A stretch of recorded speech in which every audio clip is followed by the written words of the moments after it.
Hey everybody, it's Chris, and welcome to Genesis Part 2. We're going to be getting into Chapter 2, which is awesome. And while this is a very short chapter, trust me, this is jam-packed with just awesomeness. Hopefully you had a chance to watch Part 1, which went over Chapter 1. And man, we left Chapter 1 with that nugget of treasure about Jesus Christ, the firstborn of creation, the King of heaven, right? Sitting on his throne, that same person that came down to earth and died on a cross for you and I is the same person that was the instrument of creation. Man, I hope that you just meditated on that, thought about that, prayed to God about that, and just wow, that is such an amazing thing. And all of it continues on. That again, that sets the stage for everything else that's about to happen and going on. It is awesome. So here we go into chapter 2. I'm ready if you are. But remember, please pray before you start this, like every single time. And let's get to it, all right? The first thing, right off the bat in chapter 2, we get into where, it kind of says, so the creations, of the heavens and the earth and everything in them was completed. And on the seventh day, God had finished his work of creation, so he rested from all his work. Remember in the first video, we talked a little bit about that, about the seventh day, and we were going to get into it a little bit more here.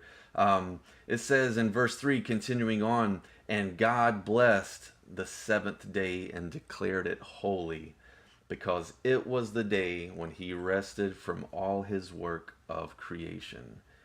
And that is cool. I think I wrote a note down here because it's kind of one of those things. Well, why did God have to rest? He's God. And it wasn't a physical rest. It was more equal to a time to refresh and reflect. I think those are two key words: is to refresh and reflect on creation, right? To almost sit back and observe it and just soak it in, because he said that everything was good. Everything that he created, he was so pleased with. So it's almost like that father or that creator, when you make something and after you're done, you sit back and you just, in a way, just admire it, its beauty, right? And it's so pleasing to you, and you just want to just kind of soak that in and say, wow, this is amazing, that type of thing.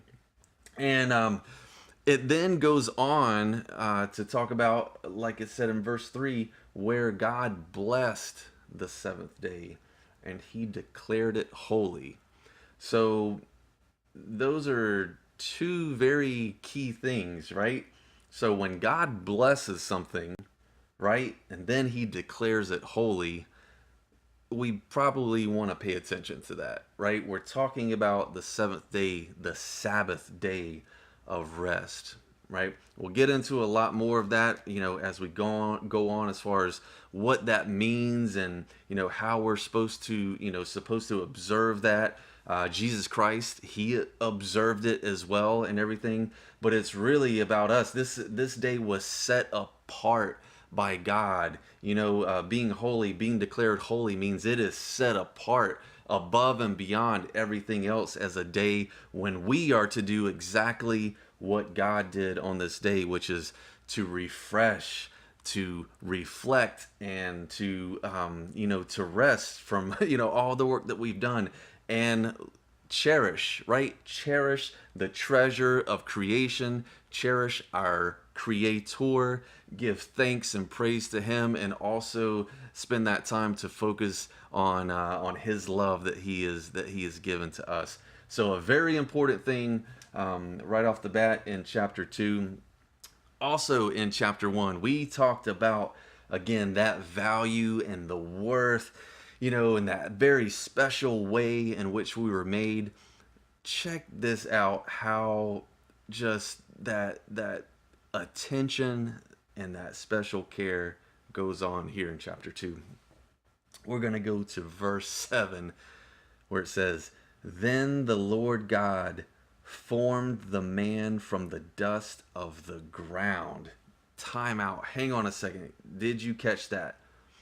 The Lord God, and we know that the instrument of God's all of his creation was Jesus Christ. So God and Jesus Christ formed the man from the dust of the ground. Close your eyes and picture that you, when you think of someone taking up dust from the ground, they're using their hands, right? They're digging their hands, they're taking up dust from the ground, and then to form something, to form man from that dust of the ground, they're using their hands. We were in the palms of God's hands when we were being formed and created, right? Let that picture sink in. Again, that very special way in which we were created, the such care and honor and detail in the palm of his hands. And then it goes on even further. We're in the palm of his hands, right? Think about that.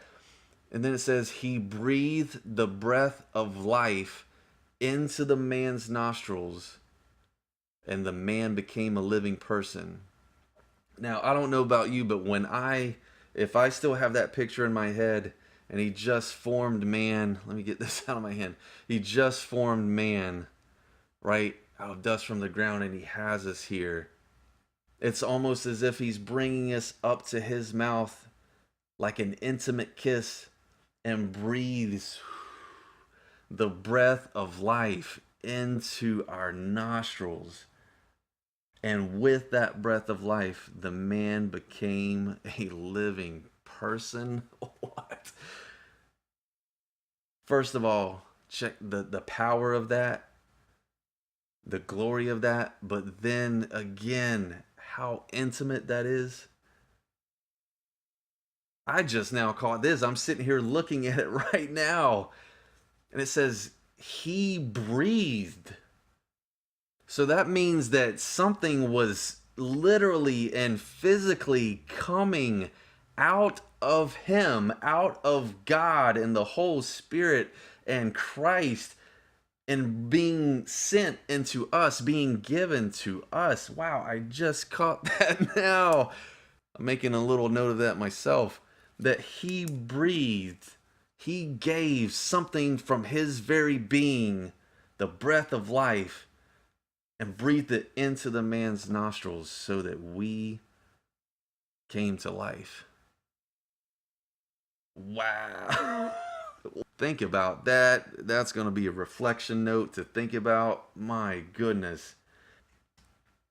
Then it goes on from there. It doesn't even stop there, because after he formed us, it talks about how then the Lord God in verse 8 planted a garden in the east. Again, we just had that picture in our minds of God formed man, right? You picture him with his hands, using his hands, and now he's planting a garden. What does that say? That's the same type of picture where Jesus, the instrument of creation, is sitting there and using his hands. He and God are planting a garden together, right? In Eden, in the east. And oh my gosh, this is such a special place that he's making for us, because it says, and there he placed the man he had made, right?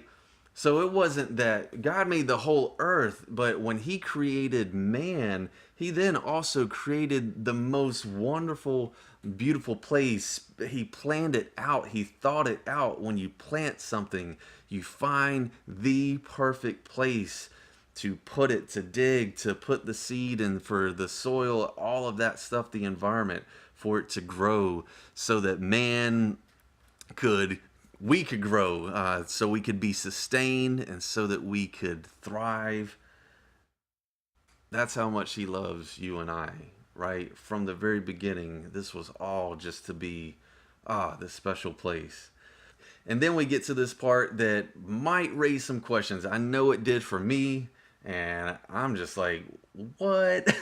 Where it talks about the Lord made all sorts of trees grow up from the ground, and they were beautiful and produced all kinds of fruit, etc.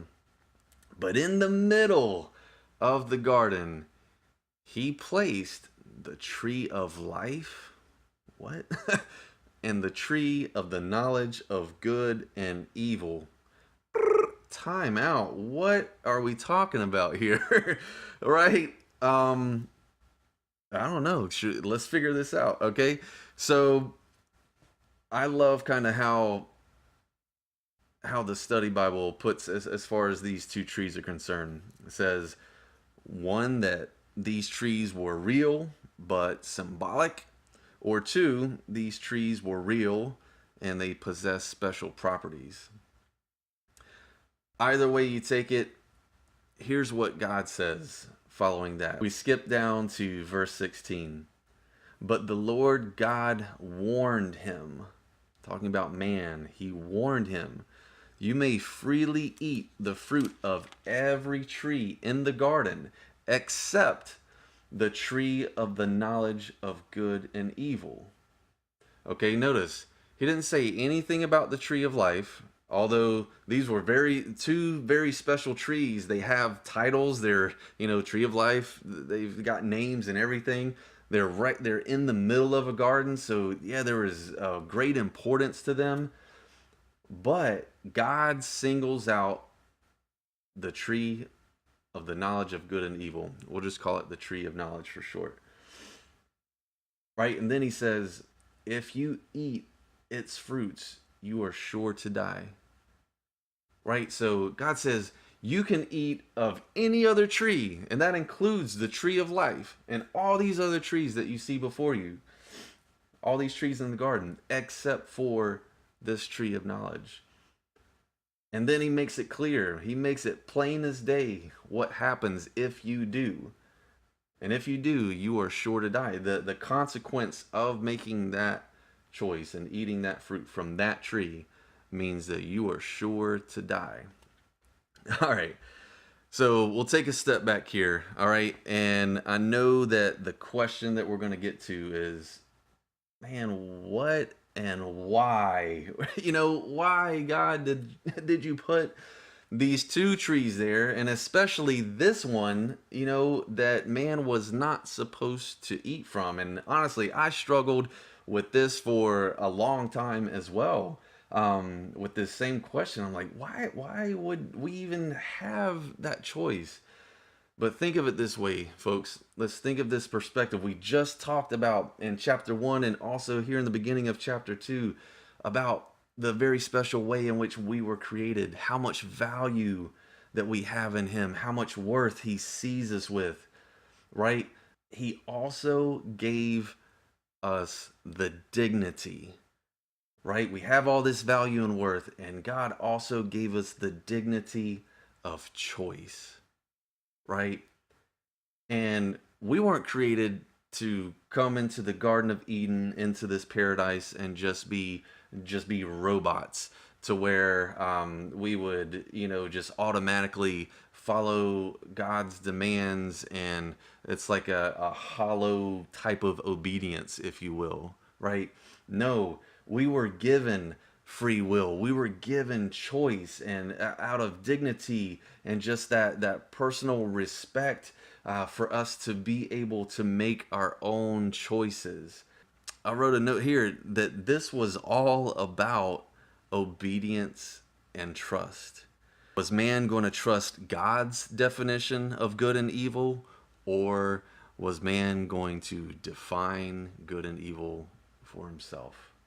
I love what the study Bible says here. It says, God wanted Adam to obey, but God gave Adam the freedom to choose. So without choice, Adam would have honestly been like a prisoner, right? And his obedience would have meant nothing. So the two trees, they provided an exercise in choice with rewards for choosing to obey and sad consequences for choosing to disobey. God wanted us to trust in him and obey him, that what he has done and what he has made, he knows what is best and what is perfect for us, the perfect plan. He has us in his hands. He cares for us so much, and we just have to trust that and obey his commands on our life. And he also clearly states the consequence if we disobey him, if we disobey the instruction in his word, death. He says it right there. If you eat its fruit, if you disobey what I'm saying, then you are sure to die. Wow. It's laid out right there. And it's awesome because it is such a simple thing, that one little thing like that, right? Man, just determines so much. Chapter 3, we're gonna get into that pretty heavily, but for now we'll just kind of leave you with that. And then at the ending of chapter 2, I love this. I absolutely love this. Is that God wanted to find a help. He said, man should not be alone. And he said, I want to make a helper who is just right for him. He wanted for man to have someone that he could be joined with, right? And to help with this thing called life and taking care of all of God's creation. And he says, all right, I'm going to put you to sleep, right? Adam, he puts him to sleep. He brought all these animals to him at first, and he said, nah, these aren't, no helper is just right. These aren't suitable for him. So he caused Adam to fall asleep, and while Adam was asleep, God took out one of his ribs, closed up the opening, and then the Lord God made a woman from the rib, and he brought her to life. Wow. I love what Adam says, what the man says. He says, at last, he says, this one is bone from my bone and flesh from my flesh. She will be called woman because she was taken from man. And this comes into play with the first, I guess, idea, right, that God had for us in terms of marriage. This is such an intimate and special thing. Talks about marriage a little bit further, the first idea of it, where he says, this explains why a man leaves his father and mother and is joined to his wife, and the two are united into one. Wow. That is awesome. God creates a suitable partner for man, and then he explains the intent and God's will for marriage, united as one. And this was such a gift. And you'll see as we go on just how important marriage is to God. So think about that. As you read through this and you go back and reflect, go back, think about that intimate kiss, right? Formed us with his hands from the dust, and he breathed the breath of life into us so that we became a living person. We wouldn't be alive right now without the breath of life. It's the breath of life that is in us right now, the reason why we are here living, talking, and everything. Think about that and how special, how intimate that was. And God gave something from his inner self. He breathed, he gave that breath right into us. Man, it's incredible. And then those two trees, and how we were given such dignity with the ability to choose whether we're going to obey God and trust that he knows what's best for us, or we were going to try and do it ourselves. And then man and woman, God creates a woman from the man, and then man and woman come together in perfect unity, joined together into one. It's an amazing thing. We're going to discover so much more as we go along. For now, that's part 2. Check out part 3, chapter 3 coming up. It's loaded. It's exciting, and hang on. All right, here we go. Peace.